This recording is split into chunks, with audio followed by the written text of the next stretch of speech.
Assalamualaikum warahmatullahi wabarakatuh.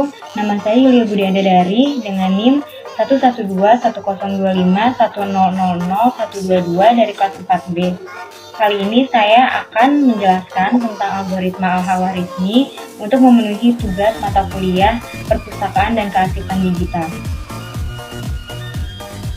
Algoritma berasal dari nama penulis buku, yakni Abu Ja'far Muhammad Ibnu Musa Al-Khawarizmi yang berasal dari Uzbekistan. Orang Barat menyebut Al-Khawarizmi dengan algoritma. Pada saat itu, Al-Khawarizmi menulis buku dengan judul Al-Jabar wal Muqabalah, yang artinya buku pemugaran dan pengurangan. Dari judul buku tersebut, kita juga memperoleh kata aljabar, atau biasa dikenal dengan algebra. Awalnya, algoritma merupakan istilah yang merujuk kepada aturan-aturan aritmetis yang berguna untuk menyelesaikan persoalan dengan menggunakan bilangan numerik Arab. Algoritma merupakan urutan langkah-langkah untuk memecahkan suatu masalah. Algoritma merupakan deretan instruksi yang jelas untuk memecahkan masalah, yaitu memperoleh keluaran yang diinginkan dari suatu masukan dalam jumlah waktu yang terbatas. Algoritma juga merupakan prosedur komputasi yang terdefinisi dengan baik, yang menggunakan beberapa nilai sebagai masukan dan menghasilkan beberapa nilai yang disebut keluaran. Jadi, algoritma adalah deretan langkah komputasi yang mentransformasikan masukan menjadi keluaran. Algoritma merupakan urutan perintah atau langkah-langkah logis penyelesaian masalah yang disusun secara sistematis dan logis. Pada dasarnya, algoritma terdiri dari 3 jenis, yaitu yang pertama ada algoritma sekuensial.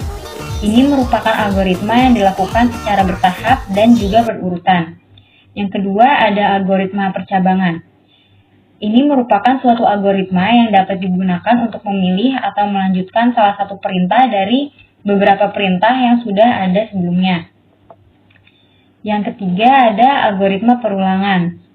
Algoritma perulangan atau looping algorithm berisi perintah yang bisa menampilkan pengulangan beberapa perintah sekaligus. Pengulangan ini bisa ditampilkan karena adanya perhitungan syarat-syarat khusus. Lalu ada 3 cara membuat algoritma. Yang pertama ada kalimat deskriptif. Notasi algoritma dengan menggunakan kalimat deskriptif disebut juga notasi alami. Notasi algoritma deskriptif dilakukan dengan cara menuliskan instruksi-instruksi yang mesti dilaksanakan dalam bentuk untaian kalimat deskriptif dengan menggunakan bahasa yang jelas. Yang kedua ada pseudocode, yaitu berisikan deskripsi dari algoritma pemrograman komputer yang menggunakan struktur sederhana dari beberapa bahasa pemrograman, tetapi bahasa tersebut hanya ditujukan agar bisa terbaca dan dimengerti oleh manusia, sehingga pseudocode tidak dipahami oleh komputer. Supaya notasi pseudocode dapat dimengerti oleh komputer, maka mesti diterjemahkan ke dalam sintaks atau bahasa pemrograman tertentu. Yang ketiga ada flowchart. Flowchart merupakan penulisan algoritma dengan menggunakan notasi grafis. Flowchart adalah bagian yang memperlihatkan tahapan dari suatu program dan hubungan antar proses beserta pernyataannya. Ilustrasi ini dinyatakan dalam simbol. Setiap simbol mempunyai makna tertentu untuk proses tertentu pula.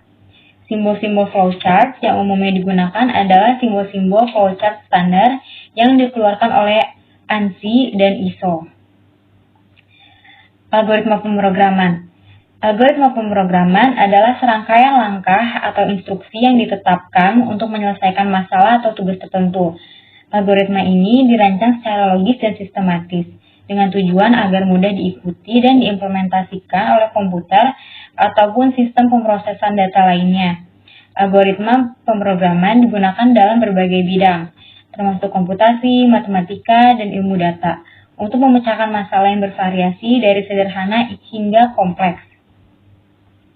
Fungsi algoritma pemrograman yang pertama yaitu menyelesaikan permasalahan rumit dalam program dan meminimalisir kesalahan pada perhitungan matematis tingkat tinggi. Yang kedua, mampu menyederhanakan program yang besar menjadi program yang sederhana sehingga penggunaannya lebih efektif dan efisien. Yang ketiga, dapat digunakan secara berulang sehingga kita tidak perlu repot menuliskan lagi program yang sama sehingga memudahkan kita dalam pembuatan program. Yang keempat, yaitu memudahkan mencari kesalahan pada program jika terjadi error, serta dapat diperbaiki dalam waktu yang singkat karena alurnya yang runtut dan jelas. Yang kelima, dapat mempermudah proses modifikasi tanpa perlu mengubah seluruh modul. cukup mengunggah modul yang berkaitan. Yang keenam, yaitu memudahkan proses pengembangan atau development karena script telah dibuat secara urut dan sistematis. Sekian penjelasan algoritma Al-Khwarizmi dari saya. Kurang lebihnya mohon maaf. Sekian dan terima kasih. Wassalamualaikum warahmatullahi wabarakatuh.